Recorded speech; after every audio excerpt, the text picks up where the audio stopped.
And there you have it, Music Scene Investigation on the air once again. Thanks for being here, everybody. Really appreciate it. Glad to see you out in the audience.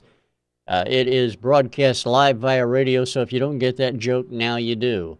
Of course, we do record the video of the broadcast and send that out via YouTube, and it can be viewed on our website and or over at iTunes and other wonderful podcast places around the world. So make sure you're subscribed if you haven't.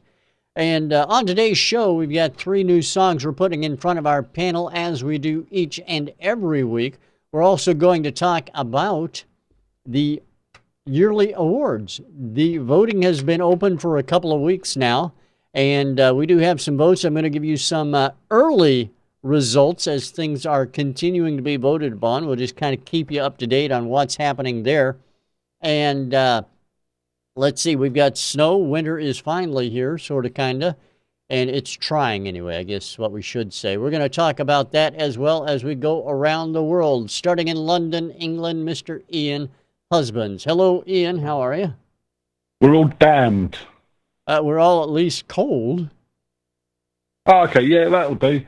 It's getting a bit chilly. We've had nice bright sunshine here, to be honest. We've been out and going to Lego and model shows. Lego and model shows, we'll try that again, over the weekend. So, and generally having just a nice place. It's all right. So I understand you posted pictures. I haven't had a chance to see those yet. I did, yes. On the minifiguremotion.com website. You can go and check that out. And those will give me a clue of what I'm going to see if I look at them. Well, the best thing that was there was a fun fair, all made out of Lego. And this thing, it was huge. That's the only best way to put it. It was massive. And it had a ghost train and a burger stall and rides that actually span round and flashing lights and even a toilet block with people queuing to go for a wee. The detail was amazing, and we had a chat with a guy there who's actually a co-builder of a official Lego book and stuff like that. So yeah, it was quite an interesting event. So did you figure out how to get in the club of official Lego builders? Oh, the official one's actually got to go through Lego. And when are you going to do that? I figured you and Morgan would put yourself in, the application in line to do that and make that happen. I've got a feeling Morgan probably will try when he's older. But no, I'm quite happy on the level I'm at. Thank you very much. All right. I'm just checking, I just want to make sure. I'm just happy making them move and making it all look silly. So, but we got a new video actually going out, hopefully very, very soon with Firestar Toys. And it's Star Wars related, so that's been fun. Ah, very cool. We're looking forward to seeing that. You'll have to keep us up to date on that. Another thing I want you to keep me up to date on are the results from last week's witness statements. We had on the broadcast Professor Messer, The Wild Finish, and Young Fellas, and of course Young Fellas in their track Buzzin' took our song of the week. How'd the witness statements go? But yeah, as you said, Buzzing by Young Fellas was our song of the week, and all one of our voters agreed with us. Oh, really? That many votes? Yep, it was a busy week. Yeah, no kidding. I'm surprised you actually had time to count through those. That's a huge amount. And for the record, I did put the link in the chat room, just saying. Yeah, no, I saw that. I remember you doing that. All right. Well, I appreciate it, Ian. Thank you, as always. Now we're going to head over to Las Vegas. Las Vegas, I heard, was actually in the throes of winter as well. Andrea Bensmiller. Hello, Andrea. Hello. Yes, we are in winter, finally. Although, I don't know, today is probably not the best example of a wintry day. It's kind of in the 60s, but... You guys had winter come through for a quick run-by. We did. It was really nice. I know I'm a big fan of boots and coats, so, I wait all year for our boots and coats moment here. I think that everybody should enjoy winter at least once in their lives. And for me, I've already enjoyed it more than once. I'm happy to give up the rest of my winters to whoever wants them. And Andrea, if you want my winters, you're welcome to them. Well, it kind of depends. I don't think I want the Midwest winters anymore or the East Coast winters anymore. I think I did my time in the East Coast winter. if you ever change your mind, all I'm saying is that, I'm willing to give them up. You'll be the first to know. Okay. Well, I appreciate that. Rich. Thank you. All right, so how's everything else been going out in Las Vegas? I know that this time of the year, I think, is the ramp up time, or is, when things really kick going, isn't that right? Or am I just dreaming that? There's a lot that goes on in Vegas for the winter, for sure. They do a lot of runs right now. They just had the Rock and Roll Marathon, which is a nighttime marathon. So there's that. There's going to be the Santa Run, which is a big charity thing. There'll be a lot of outdoor concerts for the Christmas season. So it gets pretty busy around here for sure. Concerts start to ramp up, and there's always something to do here, and winter is definitely no exception. But for Vegas, that means everybody just moves everything inside. So the pool parties are gone for the moment, And no, that makes perfect sense. I mean, inside in my mind is generally the best place to be when it gets to be around anything less than 70 anyway. So. Yeah, me too. I'm kind of wimpy now. I like my, I don't mind being outdoors when it's a little bit cold, but if it gets anywhere below, 45, I just would rather just, be inside with a cup of tea at this point. Yeah, I don't blame you a bit. Don't blame you at all. Well, I'm glad you're with us here, Andrea, on actually, this is the last broadcast we'll be doing where we'll be reviewing music. Next week, we're going to take and kind of get everybody together and talk about where we've been and where we're actually going, what we're going to be doing in the future. So it's great to have both Ian and Andrea here this time around as we finish this out. It's going to be a good show. And yes. And I would like to introduce our guest this week. You are most welcome. Please go right ahead. Because on that level of people who have supported MSI and been a big part of the show, there has been a few people who have been real core members outside of being regularly on the show. And we've got one of them with us tonight because Mr. Rob Puricelli joined us through G4 Software with John Hodgson. And we've never actually met. It's all been via email. And this man has jumped in at last minute more times than a cat off a hot tin roof. So big thanks to our guest this evening for all his support over the years, Mr. Rob Puricelli. With an extra E in my lower third there. I did that just to see if you were watching. Most people don't understand that, but I do that to make sure everybody's paying attention, and you're the first person to actually catch that. Yeah, I see. Eagle-eyed. Thank you, Ian. That were lovely words. Thank you very much. It's been an absolute pleasure, and you told me a short while ago about the situation, and it's sad to hear, but I'm just glad that I've been a part of it, and thank you for having me. It's been a lot of fun, man. A lot of fun, and I don't want to sort of go straight into this, but we've been talking about the Fairlight a lot over the years of you coming on the show, right? And this is our last review show. So, can we have something special tonight? I think we can. Because I think the first time I came on, it was like sat there and it wasn't really working, and then every subsequent time it's been, it's working a little bit more, and then it's working a little bit more than that, but it's still not gloriously functioning. And hey, look, it's working. Let me do this. I've been prepared. As soon as you said to me that this could potentially be the last review show, I thought I've got to get this. I've got to do this. And so I'm going to do it properly. I'm just going to pop my headphones off because I have another microphone. And that microphone is a portable one. Ah. So, Hey. so hopefully you can now hear me without me being at my screen, so I can come over to the other side of the studio, and you can see the Fairlight. And we can hear you, And and for we the- can see it. Brilliant. So here it is. Now you'll notice that this isn't the original keyboard because the original keyboard is still under repair. We've left that bit till last. It's horrible, really, really horrible. Trying to get that fixed, but so I've got just like a regular MIDI controller keyboard here, but it's all hooked up to the Fairlight, and here it is. And there she is. She's singing to you.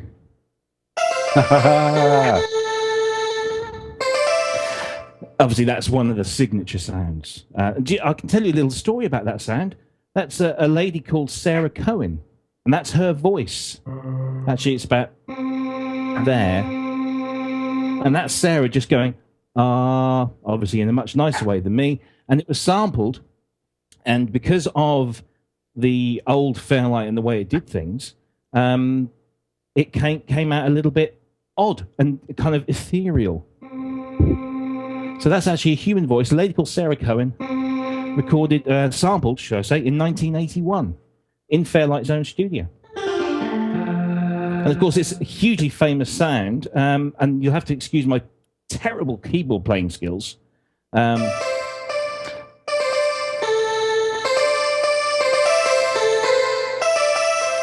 you get the idea. That's kind of Tears for Fears, which is apt because this belonged to Ian Stanley from Tears for Fears. But of course, I think everybody recognizes the Fairlight for this. This is old school, you see. I'm pressing buttons, and then you get... which is the classic Fairlight orchestra stab,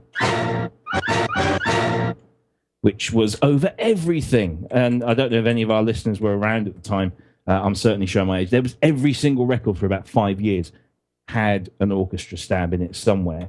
Oh, yeah. But there were orchestra stabs, and there were orchestra stabs. And then this one you might recognize. Oh, yeah, Anyone? absolutely. Yeah. Yep. That's the What's the Yes song? orchestra stab that was used in Owner of a Lonely Heart. I have a lonely heart. Yeah. And so on. Exactly. And did you know Nice. Alan White from Yes, the drummer from actually did the break in the middle of that was all done. The rhythmic break, it was just drums and percussion, was all done by Alan White on a Fairlight keyboard, and he just literally hit any key that he felt, and it came out with that, and they kept it. So they say. But yeah, there you go. So you've heard it. It works. It lives Hurrah. and breathes. Absolutely. Do you know what? amazing. That's like closing a chapter. It is, isn't it? That's, Yeah, I remember that's what all your performances on all your appearances on MSI have been building up to. Is that? Yeah, So I think this is our last show. What a way to do it! It's brilliant, genius. I just felt I had to make the effort. So as soon as I got your email, I rigged everything. I mean, I don't know if you can see, my room is a tip here. The studio is a tip. But I've got cables running all around into different mixers and all sorts of places. And I just had to do it. And so there you go. And it's held up, bless it. It's held up. Fantastic. Well, it works I'm wonderfully chuffed. well. I'm happy now. Absolutely. It's amazing. It looks great. It sounds great. And, I'm glad we had the opportunity to hear it because, as Ian said, when you first came on, we saw it. Then we heard it for a little bit. And, we've been aching to hear it more and more and finally have had the opportunity. It's wonderful. I don't get it out that often, he says, which can be many ways. That's because you're married. It's all right. Quite. Because, I have a day job and unfortunately I don't get huge amounts of time to play with it. And I will be totally honest, even though I've been doing all this work on it for all this time, it seems like ages, I'm still not 100% au fait with its operation, its detailed operation. So it's been a huge learning curve for me to fully grasp this particular model because it's you have to unlearn everything that you know about using computers in music, because you're going back like 35, 40 years in time. So it's crazy, but it's fun. Absolutely. I can well imagine. I wish I still had some of the machines I used back in like 1982, 83 to try and make music on. I mean, obviously it was nowhere close to what the Fairlight was doing, but, you know, those days were fun to live in. They were. I remember I used to use a Commodore 64. Yeah. And there was an application for that called Electro Sound. Yep. And it was because obviously the SID chip inside the 64 was a 3-channel polyphonic sound generator, which was at the time unheard of in a home computer. And Electro Sound allowed you access to all 3 of those channels. And it had a grid step sequencer. So that's how I learned to sequence by, you know, cursor, spacebar, cursor, spacebar, putting it all in, and then playing it back. That one's out of place. Shift it back a bit. And then because it was only 3 channels, if you wanted a drum track, you had to drop some of the drum parts out so you could have notes in there. So you then got very clever in how you programmed the thing. And I sat there, I honestly, in my bedroom at 12, 13 years old, sat there programming all sorts of stuff into this thing and pretending it was a Fairlight. It was my Fairlight. Yeah, no, we used to do that all the time. Did you know, now this is probably a little bit too geek and too down in the weeds for everybody, but did you know, Rob, that if you took one of those SID chips and you could actually put 2 of them, one on top of the other, and just solder the proper pins in, you could actually get 6 voices out of them? Do you know, I now you say it, I had forgotten, but I remember now when you said sitting on top. Yeah, you can piggyback them. Yeah, I remember somebody somewhere, whether it was in a magazine or somebody at school, saying you could do that, and I just sat there and thought, blimey, I wish I could afford 2 Commodore 64s. Now, we back in the day, a buddy of mine and I, we used to work at a place where they sold electronics as salespeople. And so we had access to machines that came in that were broke or, whatever the case was. And so we actually had the opportunity to try that and test it out. And it really does work. It's pretty amazing. Cool. Because now, of course, the SID chip is regarded as a great little tone generator. And there's is it Electron, the Swedish company, or they're Nordic or something? Anyway, they've produced an instrument in the last couple of years that's based off of a SID chip, but of course gives you more power. But that sound is still sought after. Oh, absolutely, great stuff on the SID chip. In fact, I still have a Commodore 64 in the trunk of my car. Oh, I'd love one again. Yeah, it's great. I need to get it out and see if it works. All right. So I'm going to say Jetpack was one of the greatest games on the Commodore 64 ever made. That and Whizball. you can't beat the Commodore 64. That's all there is to it. And anything by Jeff Minter. That was always entertaining. Well, there you go. Well, I would love to be able to go down nostalgia lane with everybody about the Commodore 64, the VIC-20, and the music that was made back in the day. But we got music to listen to that was made very recently. And we want to try and get to that as well. By the way, Janae Giddens out on Twitter is actually admonishing us, and I'm not sure what about. She says, that's awesome. Why did you wait until the last show to tell us this? I'm not exactly sure what we're getting admonished about, but sorry, Janae. I don't know. Sorry. Yeah, whatever we've done, we're sorry. We'll make it up to you somehow. I'm not sure. Anyway, we have 3 songs to take a listen to today, so let's get started with that right now. I know the artists want to hear what we have to say about them, and I'm interested to hear what our panel has to say as well. So let's start with track number 1 on the broadcast today. Here it is, everybody. This is song number 1 on today's Music Scene Investigation. Let's find out what the panel has to say in just a second. Here it is.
Track number one on today's music scene investigation. There it is, everybody. Let's bring our panel in. Let's find out what they think about it. We're going to start things off with Mr. Ian Husbands. Ian, what do you think about track number one?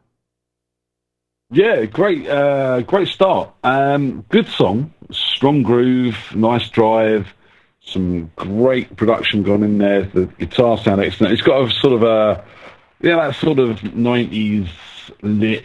Again, I think we had a song like this last week, actually, lit and Third Eye Blind and stuff like that.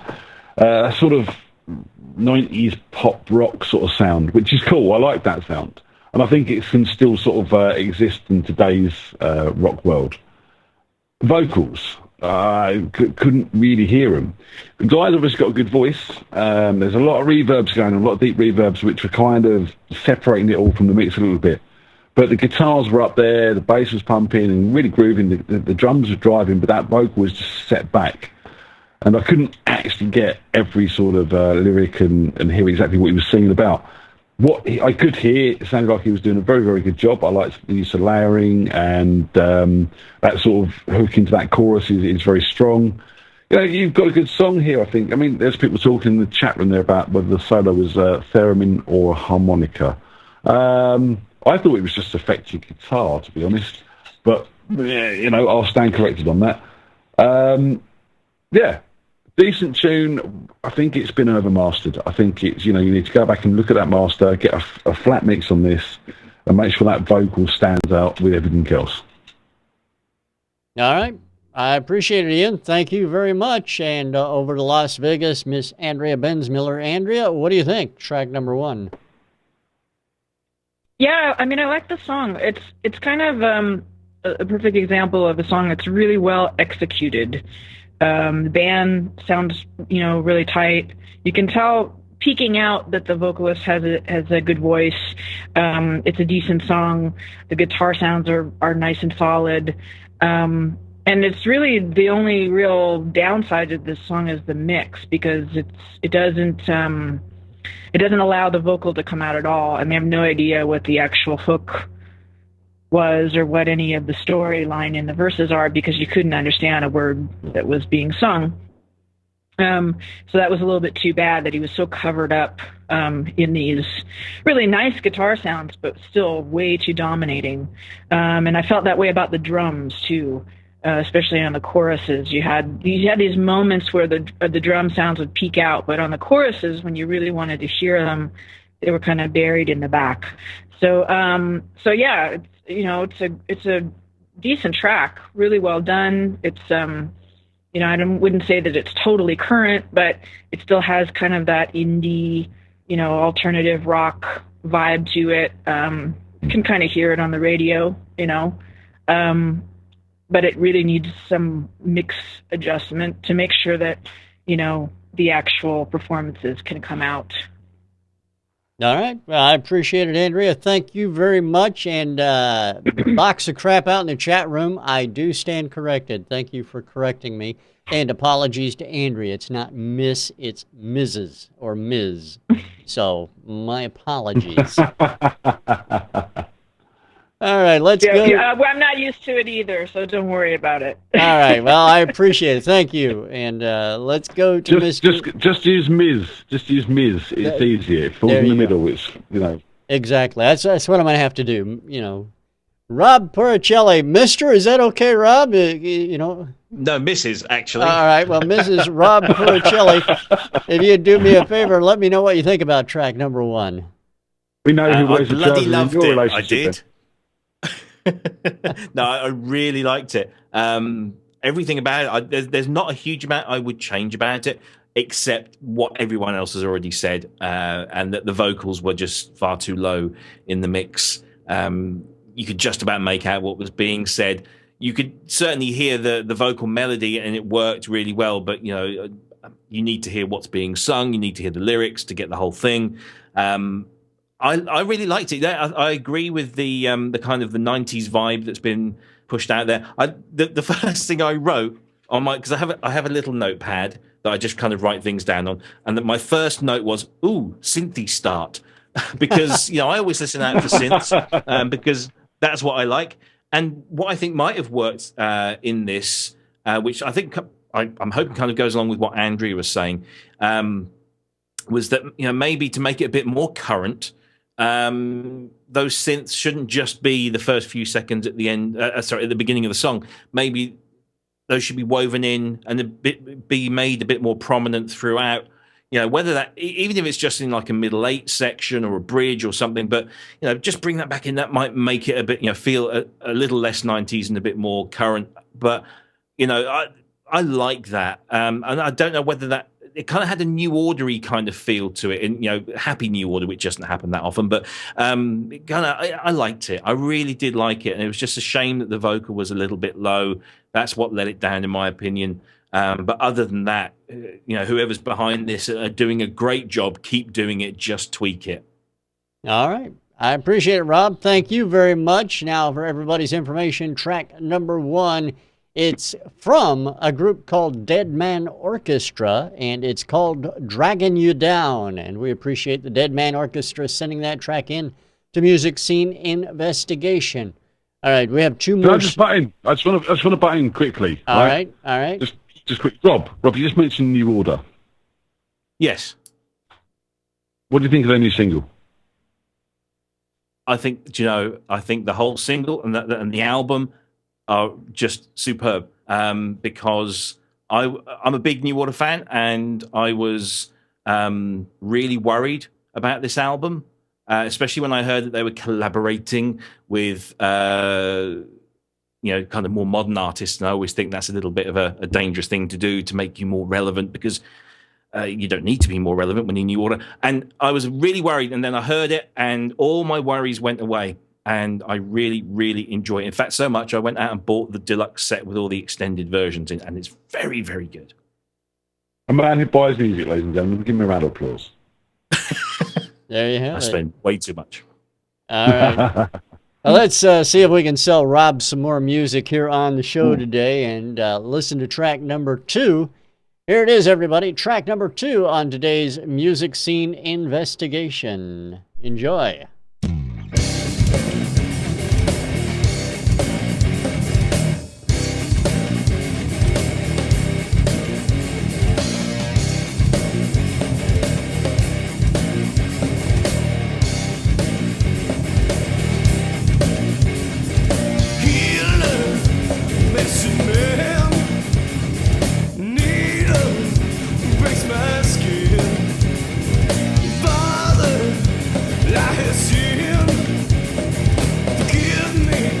Just do it again.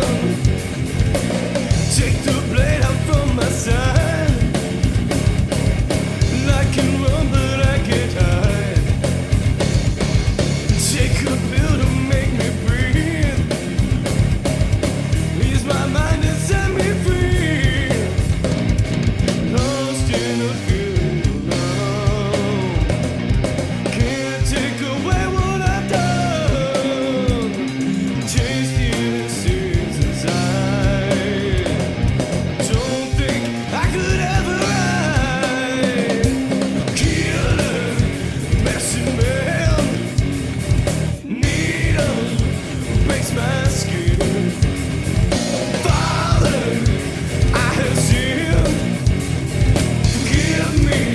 Just do it again. Can't escape my bloody past. Tired bones fell to collapse. All those things I ever said, I'd be better off dead. Lost in a feeling so long. Can't take away what I've done. Tasty innocence inside. Don't think I could ever hide. Killer, medicine man. Needle breaks my skin. Father, I have sinned. Give me, just do it again. Lost inside my own denial. To myself I am exiled. Still too blind to ever see.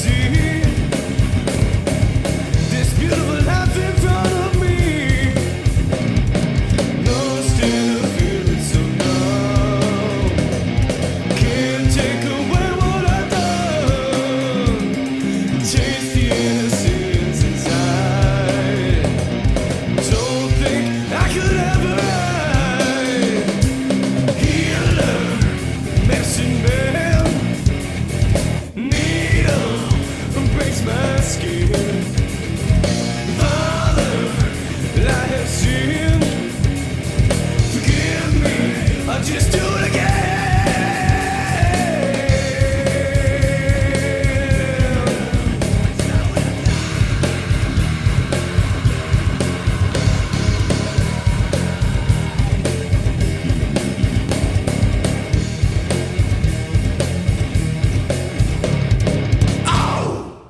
And that is track number 2 on the broadcast. Let's go over to our panel, find out what they thought of it. We're going to start out with Andrea right now. Andrea, what do you think about track number 2? Yeah, you know, I really like this kind of music. You know, I'm a big Tool fan, and I really dig Avenged Sevenfold stuff too lately. And this really reminded me of that, you know, that niche in the, I don't think you can call it metal anymore. It's, you know, and it's not even really progressive. It's a kind of a whole different version of the style. And that's kind of why I like it. So, I really like the overall vibe. I like the band. I like the guitar playing. You can tell this guy has a good vocal sound for the style. And, you know, overall, the performance I thought was really, really solid in terms of the playing part. I thought that it was a little restrained for the, you know, for the kind of energy you're trying to get in this style of music. It was a good song, you know, with a good hook and obviously a band that plays together really well and knows the music and really, you know, has it totally locked in together. But it seemed like it was very thinky, you know, like they weren't just letting it go. And maybe that was a studio issue because that happens sometimes in the studio. There's also not a whole lot of production going on. And I think that when you're talking about this style, you're not necessarily talking about production because you want to load it with a bunch of different, you know, crazy sounds or synths or any of that stuff. But what you do need production for in this style is to make sure you've got your frequency range covered in terms of the guitars. You know, there was a doubled guitar here throughout the whole song, and it was a lot of muddy because those two sounds were exactly the same sound layered on top of each other. So when you go to mix that, it makes it very difficult to make those things distinct, to make those two tracks distinct. What you end up hearing at the, you know, at the end of it is this kind of muddy covering of the primary guitar track. So I would say that some production would be necessary to make sure that you've got, you know, a track that really has distinction, has a couple different frequency ranges in that sound. Overall, I really, really liked it. I thought it was a really good song, a good hook, and a good band. Just think that the production and the mix need a little bit of help. All right, Andrea, thank you very much. Now over to Mr. Rob Puricelli. Rob is showing me notes in between the songs. I couldn't read it, Rob. You didn't leave it up long enough, but I'll throw it over to you and we'll get your thoughts on track number 2. Let me tell you, one of the things I love about doing this show is I get validation from professional musicians of an extremely high caliber, such as Andrea, who, when they say what they say, I think, yeah, that's exactly what I thought. And so it must mean that I must be getting it somewhere along the line. But Andrea said muddy. Look at my notes. It says, I don't know if you can see it. My writing's terrible. Muddy. And what's that last one? Lacking top end. I couldn't agree more. First of all, love the song. Really, really, really loved this song. Love the performance. As Andrea said, I thought the guitars, I like that, that kind of chundering, is that a word? That kind of guitar riff, love that. But it was just, it needed something, like you say, if the guitars were doubled up, one of them just needs to be, the top end just needs to be coming up through a bit more, if that's the right speak. It just needs to be a little bit more covering the frequencies. And I think that's, again, what Andrea said. So I can only, stand on the shoulders of giants and agree. There was that. The other thing that that annoyed me a little bit about this song, and it was the only thing, was and I picked up on it straight away because I'm a drummer. When the song kicked off, I hear the kick drum triplets going in. I love that. I love mainly because I can't really do it myself. I'm not that proficient with two kick pedals. However, enough already. Okay, we know you can do it, and it's it's a cool thing to do. But maybe just leave it for don't do it through the verses. Don't maybe do it through the chorus, and maybe just do it once or twice in the chorus. Leave it for those little breaks in between the chorus and the verse when it can be appreciated more. But it just seemed to be all the way through the song with these kick triplets and double triplets and whatever. And it just seemed to be a little bit overkill. And I'm only picking on that because I'm a drummer and I love those kind of things. But too much already. Thank you. But other than that, love the song. I love this style of kind of metal. And as Andrea says, it's kind of it's kind of sits in between a few genres. It's kind of bluesy. It's kind of aggressive. And I like it a lot. And I really, really do like this song. Again, like the last one, great stuff. Just tweak it in a little few places, and we're good. All right, I appreciate it. Thank you very much, Rob. Now let's go over to Ian and get a ruling on chundering. Ian, what does it work for you? Chundering is actually an official music term in my music vocabulary because it has been known to happen. That's all I'm going to say. Anywho. This track, right, okay, great band. I think you've got here a local band who have been working hard, getting it together in the rehearsal studio. They're tight, they know their music, they know what they're doing, they're giving their performances as much as they can. Again, I agree with Andrea, probably a little bit of studio hold back there in some cases, except for the drummer, who I agree with Pinky. The drummer wasn't restrained much. He was going for it, and as Rob said, sometimes he was going for it a little bit too much. Just because you can doesn't mean you should. I think laying back on those drums in places and then sort of giving it a bit more fill on the choruses and stuff like that help the dynamic of the track. At the moment, the track's all very full on. From my point of view, you've got a track here with a band who, again, are all very proficient. They've got a good track. I don't think it's their single. I think they've got better songs in them, to be honest. They've got a good song here, but I don't think it's the one that's going to make people notice. I think they've got better songs in this band as well. But, what are you? Are you, you're a rock band, you're a metal band, you're a guitar band, but, there's so many different holes to fill these days with genres of even rock and metal music. Are you a grungy sort of band? Because you've kind of got that sort of post-grunge, Caesarish sort of sound about you, which is cool. So, are you going to stick an acoustic guitar in there and sort of drop those heavy guitars out for a sort of a bridgy chorus part or something like that? Or are you going to sort of, put a few more synths in there maybe and bring it up? It needs producing. It sounds like you've got the band here. Love the use of backing vocals. They built really, really well on them choruses and the shouts and stuff like that. That was really, really good. But, it just needs now putting together with some production. You've got a great band here, and I think, with a decent producer behind them and a sort of more of a definition of genre, are you going to go the grungy route? Even take it song by song. If you're a band that is sort of proficient across, put in a few genres, maybe make one of your songs a bit more punky, maybe make one of your songs a bit more grungy, but kind of a bit more definition in the track itself of what it is. And you've got, I think, a band who could actually, make some money out of this. All right. I appreciate it, Ian. Thank you very much. And let's find out track number 2. It's from a group called SkullJack, and the track is called Numb. Numb. We appreciate SkullJack sending that track into Music Scene Investigation.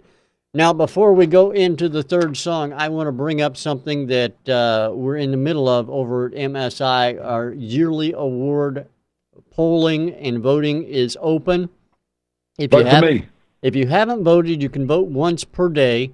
So if you have voted, go vote again. Go vote right now if you haven't voted. And let me just give you a quick rundown of the leaders so far in the... Ian, cut it out. Now, you know better, right? You know you're not in the race. It's just... Every year we go through this. Yeah, Rob, you are in the top 4 of the panelists. The panelist leaderboard is as follows. The top 4 vote getters so far. Mr. Tom Chianti, 30% of the vote so far. Ian Friedman with 20% of the vote. And we have a 5-way tie for the 3rd position between Rob Puricelli, Paul Miro, Dave Carrera, Susie Chase, and John Hodgson, all at 10%. I think I should get something extra for delivering the Fairlight on the last show. Don't you? You've got my ever-ending respect. What more could a man need or want in his life? And 1 click every 24 hours, please, Ian. Thank you. There you go. That's the way it works. That's the way you muster votes. All right, and for Artist of the Year, our nominees in the top 4 vote positions are Pedwell with Pedwell Rock at 29%, Waking Ugly at 26%, Days of Dawn is currently at 15%, and in the number 4 position, last but not least, Nina Bradland at 14% of the vote. Still plenty of time to get your votes in. The award show will be on the 17th of January.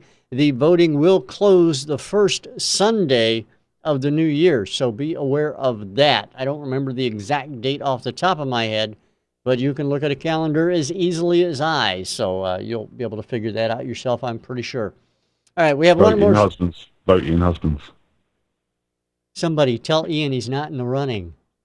You know, it doesn't do any good if I do it, apparently, because he doesn't care. All right, one more song to take a listen to on today's show. We're going to do that right now, so everybody please sit back, enjoy song number 3 on today's MSI. Here it is. It's a good one. Listen.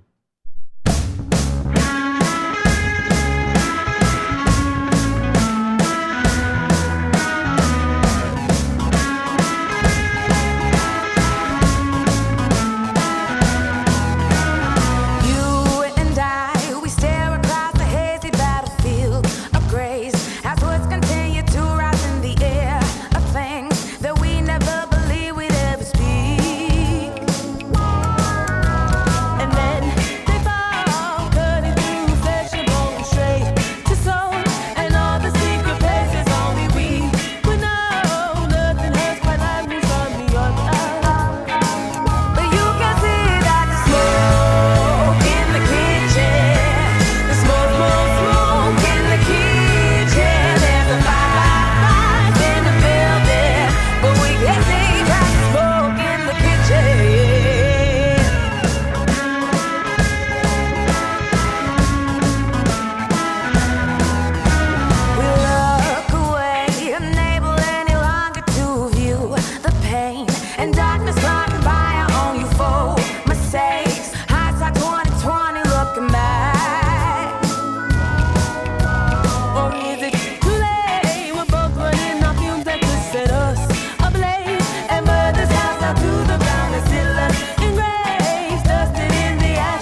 that is track number 3 on the broadcast as I struggle to get the video turned back on. That's all good, though. Anyway, let's go back to the panel, starting with Mr. Rob Puricelli, find out what he thought about it. Rob, track number 3 over to you, sir. Oh, as all the kids are saying nowadays, OMG! That was brilliant. I really, really liked that. Everything about it, I just really loved. I love the song. I love the sound. I love the instrumentation. I love the clarity of the mix. I love her vocal. It's kind of the moment. You know, there's a lot of that kind of powerful female vocal, kind of poppy, rocky kind of stuff going on. I love the blend of guitars and drums and synthesizers. We love those synthesizers. Honestly, the only things I wrote down, because I was enjoying it so much, was great vocal, great mix. Not a lot else that I can really say about that. Certainly nothing bad. I don't want to even be picky about anything. There was nothing, in my opinion, that was wrong with that in any shape or form. I really, really enjoyed that. Thank you. All right. Well, Rob, thank you. I appreciate that. And let's go to Ian and find out what he thinks about it. Ian? Smoke in the kitchen. Look, I'll be honest with you. This came on, and I was like, have we picked up a track that we shouldn't have done? Is this something commercial that we shouldn't be playing? So I've done a bit of homework. And? While I was listening to the track, and they seem to be a bona fide band, and that is cool. I mean, what a fantastic track. It sounds pro. A little over-compressed, if I'm being picky, for my liking, on the mastering. Everything's a little bit hot, but, you know, cracking voice. You know, I sort of had an air of Adele about her voice in some ways. Production slick, mix is pretty good. Hook strong, grooves there. Why isn't this on the radio? All right. I appreciate your thoughts, Ian. Now let's go to Andrea, find out what she thinks about it. Andrea, song number 3, over to you. Yeah, I mean, this track is just brilliant. It's perfect. It's everything about it is perfect. It's an astoundingly good song with an amazing vocalist who should already be a star at this point. And, you know, what's even better than that is that it is this thing that's happening right now, this retro 50s, 60s thing that you hear a lot, Meghan Trainor, Duffy, the Adele stuff, Bruno Mars, that's very poppy, and this isn't poppy. It's super edgy. It's like they mashed up all the best things about alternative with that new poppy retro 60s thing, and they came up with this, and it's just genius. It's so well played. The production is pretty close to as good as it gets. Slick, powerful, energetic, great musicianship, perfect performances, and I honestly can't believe that we don't know who this woman is already, because her voice is just extraordinary, like off the charts extraordinary. So yeah, I'm not going to say I'm shocked when we hear one of these, because we've kind of gotten trained to the idea that we're hearing a lot of great artists out there who are not picked up yet, or not, you know, famous yet, or even getting the kind of attention they deserve. But this is absolutely one of those things. Like, you know, it's astounding how good it is. Astounding. So yeah, I loved it. All right. I appreciate it, Andrea. Thank you very much. Now, before I introduce the artist who sent this in, I do want to let you know we have heard the lead singer before on MSI. I was going to ask, there's a name, Elaine Faye, ring a bell? Yeah, that is who the lead singer is. Now let me introduce the band. The band who sent this in, We Are the Big Bang, and the name of the track is Smoke. And we appreciate their sending that track into Music Scene Investigation. All right, so now you've heard all 3 songs. I want to invite everybody out in the audience to cast their witness statement votes. And you can do that at musicsceneinvestigation.com/witness. And we'd appreciate hearing from you on the last broadcast we'll be doing, where we'll be putting 3 songs in front of the panel for the year 2015. And who knows, maybe forever. We'll let you know about all of the details on that next week. All right, now I do need to turn it over to our panel right now so that they can make their Song of the Week selection. So I will do that right now. What do you guys think? Talk amongst yourselves and let me know what your thoughts are. I was ready to finish the reviews, giving this to number 2 and saying that you've got a great band there. I think, from what MSI does, we encourage people to sort of move forward. We give them suggestions, go forward, take that, make your music better. But after hearing song 3, there is no way we can finish the show on a sort of complimentary note. We've got to finish it on the high, which is song number 3. And from my point of view, no choice. All right, Ian. And Rob and Andrea, your thoughts and votes. Ladies first, as usual. Oh, thank you, Rob. Ian's already gone, Rob. Sorry, I had to jump in there. I'm going to go with number 3. I think, kind of to echo what Ian said, the show really has more than one purpose. We have used it to encourage people who are still in their growth phase to get better, to tell them what they need to improve. But I think the show is also really kind of, it's been one of those places where you can hear people who really deserve more. They really deserve far more attention than they're getting. And this track is clearly one of those times. And so, I'm going with 3 too, because I think it's, how much better do you have to be to get, the music world's attention than this? Amen, sister.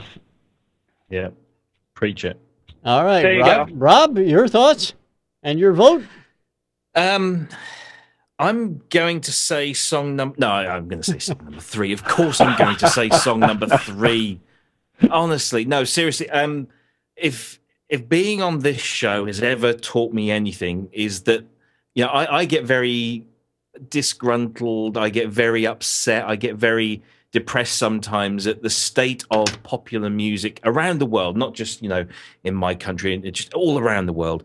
And if this show, if this organization, this thing that you guys have had going for some while, that I've been incredibly fortunate enough to be a part of, if you have done just one thing, is you have restored my faith in the fact that good music is still out there and it's everywhere, and we just need to maybe search a little bit more nowadays to find it.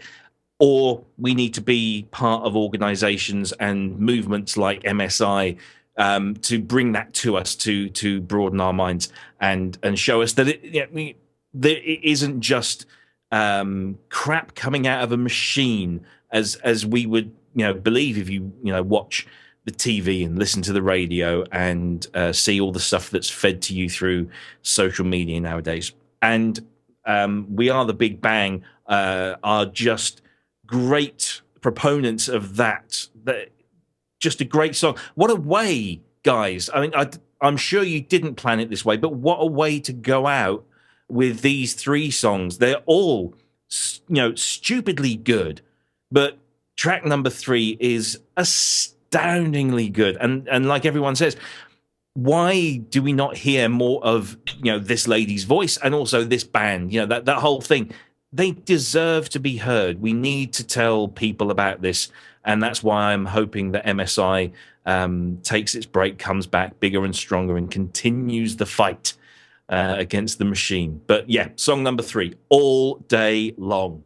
All right, Rob, I appreciate it. And thank you for those kind words as well. Very kind of you to say all of those things.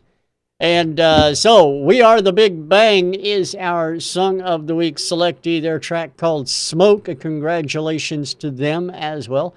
I want to thank you, Rob, for joining us, and really appreciate you being on the last show of the year, if not forever. You never know, but at least the last show of the year with us. Thank you. Well, no, thank you for asking me, as always, because you know that I love doing this. I don't know why Ian even bothers saying, could you do this? He just said, yeah, you should just send an email, 8:30, I'll be there. You know, it's not a I problem. was brought up with manners, sir. Good for you, sir. No, thank you ever so much for having me. Thank you for having me all the previous times as well. It's a great honor. I've thoroughly enjoyed every single minute, and I really hope that that I can come back again sometime soon. You know, I don't think this is goodbye. I think this is just ciao, au revoir, and we'll see each other again soon. Absolutely. Absolutely. Thanks again, Rob. Andrea, Ian, thank you both. End of the year. We'll be back next week, of course, to do our final broadcast of the year. But thanks to you both. Please. And everybody out in the audience, thank you for joining us as well. And, of course, we'll be back next week. Can I just say one thing? Sure, absolutely. Sorry, I know this is horrible, but I don't know if you can see this on video. This is an album that's been brought out by 12 bands in my area, literally 25 miles down the road from me. Town's called Bury St Edmunds. It's in the county of Suffolk. It's nicknamed Sugar Town because it has a giant sugar factory, as you can see depicted here on the cover.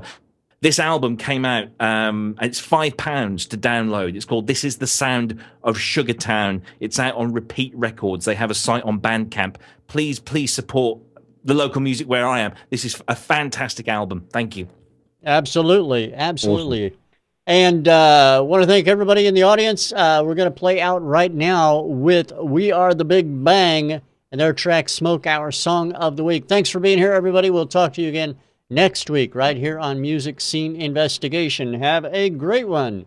See you then. Bye. Bye. See me next week. It'll be fun. Bye.